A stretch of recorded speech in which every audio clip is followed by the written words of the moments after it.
Hello aspirants, हमारे इस खास एक्सप्लेनर में आप सभी का स्वागत है।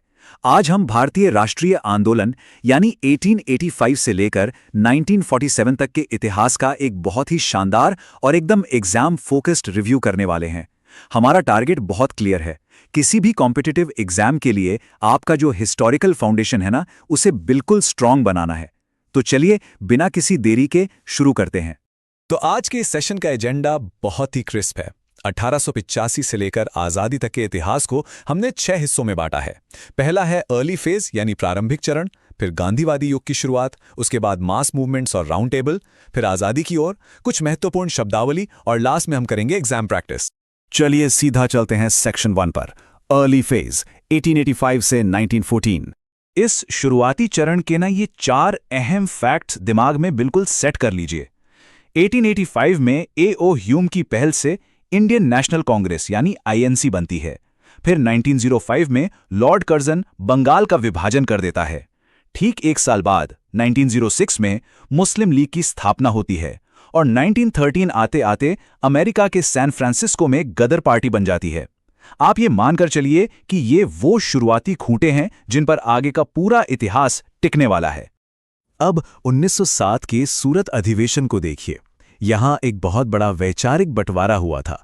एक तरफ था नरम दल या मॉडरेट्स, जिसमें दादा भाई नौरोजी और गोपाल कृष्ण गोखले जैसे लीडर्स थे, और दूसरी तरफ था गरम दल यानी एक्सट्रीमिस्ट्स, जिसका नेतृत्व लाल बाल पाल की मशहूर तिकड़ी कर रही थी। एग्जाम के नजरिए से बताऊं तो ये सूरत स्प्लिट एग्जामिनर्स का बहुत ही फेवरेट और बार बार पूछा जाने वाला टॉपिक है। मूव करते हैं सेक्शन 2 पर, गांधीवादी युग की शुरुआत। साउथ अफ्रीका से 45 साल की उम्र में जब महात्मा गांधी भारत लौटते हैं तो उसके बाद के इन शुरुआती जन आंदोलनों की तारीखें आपको टिप्स पर होनी चाहिए। 1915 में गांधी जी की वापसी, 1917 का चंपारण सत्याग्रह, 1918 का खेड़ा और अहमदाबाद मिल मजदूर आंदोलन, और फिर 1919 का रॉलेट एक्ट। ये वो इवेंट्स हैं जिन्होंने आगे चलकर पूरे देश में होने वाले बड़े आंदोलनों की एक मजबूत नींव तैयार की थी। अब इसमें सबसे अहम बात है 1917 के चंपारण सत्याग्रह की पूरी बनावट को समझना। लीडर थे महात्मा गांधी। इसका मेन गोल क्या था? तिन कठिया सिस्टम को खत्म करना, जिसमें किसानों को अपनी जमीन के एक हिस्से पर जबरन नील की खेती करनी पड़ती थी। और इसका रिजल्ट ये भारत में सत्याग्रह का पहला और 100% सक्सेसफुल प्रयोग साबित हुआ। आगे बढ़ते हैं सेक्शन 3 की तरफ, मास मूवमेंट्स और राउंड टेबल। देखिए, 1920 में खिलाफत और असहयोग आंदोलन यानी नॉन कोऑपरेशन मूवमेंट से जो मोमेंटम बना ना, वो 1922 की चोरी चौरा घटना तक चला। फिर 1928 में साइमन कमीशन का भारत आना, जिसमें कोई भी भारतीय सदस्य नहीं था, और उसके बाद 1930 में साबरमती आश्रम से शुरू हुआ 390 किलोमीटर लंबा डांडी मार्च। ये सारी घटनाएं एक के बाद एक जुड़ती गईं और आज़ादी की मांग को और भी तेज कर दिया। अब स्क्रीन पर जो ग्रिड है ये बहुत क्रूशल है। लंदन में हुए तीनों गोलमेज सम्मेलनों के वो सारे फैक्ट्स जो एग्जाम्स में अक्सर आते हैं, वो सब यहां एक साथ हैं। ध्यान दीजिएगा, महात्मा गांधी ने केवल 1931 के दूसरे सम्मेलन में कांग्रेस को रिप्रेजेंट किया था, जबकि डॉक्टर B.R. अम्बेडकर 1930, 1931 और 1932 तीनों सम्मेलनों में मौजूद थे। और इसी दौर में आता है 1932 का पूना पैक्ट। इसके बुलेट पॉइंट्स बिल्कुल रट लीजिए। 24 सितंबर 1932 को पुणे की यरवदा सेंट्रल जेल में डॉक्टर B.R. अम्बेडकर और महात्मा गांधी के प्रतिनिधि के रूप में मदन मोहन मालवीय के बीच ये ऐतिहासिक एग्रीमेंट हुआ था। इसका मेन गोल था दलित वर्गों के लिए इलेक्टोरल रिजर्वेशन यानी चुनावी आरक्षण तय करना, वो भी बिना मतदाताओं को बांटे। अब आते हैं सेक्शन 4 पर, टुवर्ड्स इंडिपेंडेंस यानी आज़ादी की ओर। ब्रिटिश रूल के जो आखिरी 5 साल थे वो बहुत ही टर्बुलेंट थे। क्रिप्स मिशन फेल होने के बाद से लेकर पार्टीशन तक के सीक्वेंस को समझने के लिए इन 4 डेट्स को पिन कर लीजिए। 1942 का भारत छोड़ो आंदोलन, 1945 का शिमला सम्मेलन जो कि फेल रहा, 1946 का कैबिनेट मिशन, और फाइनली 1947 का इंडियन इंडिपेंडेंस एक्ट, जिससे भारत और पाकिस्तान 2 अलग राष्ट्र बने। 1942 का क्विट इंडिया मूवमेंट, जिसे हम अगस्त क्रांति भी कहते हैं, इतिहास का एक बहुत बड़ा टर्निंग पॉइंट था। 8 अगस्त 1942 को महात्मा गांधी और जवाहरलाल नेहरू के लीडरशिप में शुरू हुए इस मूवमेंट का एक ही क्लियर कट गोल था, ब्रिटिश रूल का तुरंत अंत। गांधी जी ने यहीं करो या मरो का नारा दिया था। इसका रिजल्ट ये हुआ कि ये एक बहुत मैसिव जन आंदोलन बन गया। हालांकि इसके तुरंत बाद टॉप लीडर्स को पुणे और अहमदानगर के किलों में अरेस्ट करके डाल दिया गया था। सेक्शन 5 कुछ बहुत ही इंपॉर्टेंट टर्मिनोलॉजी और कॉन्सेप्ट्स।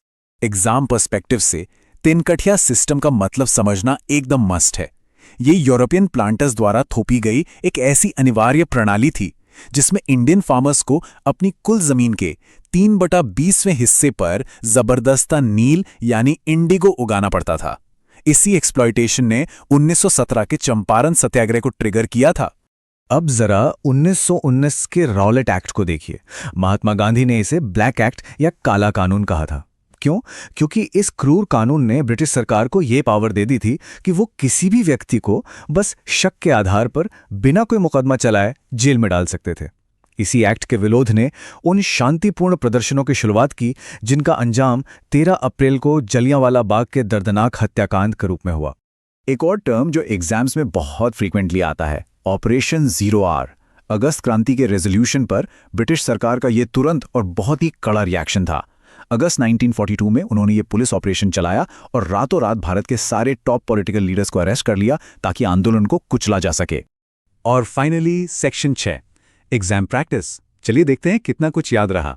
तो पहला सवाल, अमेरिका में गदर पार्टी की स्थापना किसने की थी और किस साल में? सैन फ्रांसिस्को से जुड़े इस मूवमेंट के लीडर्स और टाइमलाइन को रिकॉल करने के लिए 2 सेकंड लीजिए, सोचिए जरा। और एकदम सही उत्तर है लाला हरदयाल और सोहन सिंह भखना। इन्होंने 15 जुलाई 1913 में सैन फ्रांसिस्को, कैलिफोर्निया में गदर पार्टी की स्थापना की थी। क्विक रिवीजन के लिए ये एक बहुत ही बढ़िया फैक्ट है। नेक्स्ट क्वेश्चन, ये एक ऐसा क्लासिक एग्जाम क्वेश्चन है जो 1930, 31 और 32 के लंदन सम्मेलनों के बीच के आपके कंफ्यूजन को टेस्ट करता है। सवाल है, लंदन में हुए तीनों गोलमेज सम्मेलनों में किस ऐतिहासिक हस्ती ने भाग लिया था? देखिए, इसका प्राइमरी आंसर जो आपको टिक करना है वो है डॉक्टर BR अंबेडकर। लेकिन जो टॉप टियर एस्पिरेंट्स हैं उन्हें तेज बहादुर सप्रू, MR जयकर, NM जोशी और CN मुदलियार जैसे नाम भी नोट कर लेने चाहिए, क्योंकि कई बार एग्जाम में ऑप्शंस को थोड़ा ट्रिकी बनाने के लिए ये नाम भी डाल दिए जाते हैं। अब इस पूरे एक्सप्लेनर में हमने इतने सारे फैक्ट्स देखे, तो सेशन खत्म करने से पहले मैं एक बहुत ही प्रोफाउंड हिस्टोरिकल सवाल छोड़कर जा रहा हूं। क्या 1947 की ओर ले जाने वाला जो आखिरी बदलाव था वो असहयोग आंदोलन जैसे बड़े मास मूवमेंट्स का नतीजा था, या फिर 1935 के एक्ट जैसे लगातार पड़ रहे कॉन्स्टिट्यूशनल प्रेशर का? इस पर जरूर विचार कीजिएगा। इस एक्सप्लेनर से जुड़ने के लिए शुक्रिया। अपनी तैयारी जोरों पर रखिए।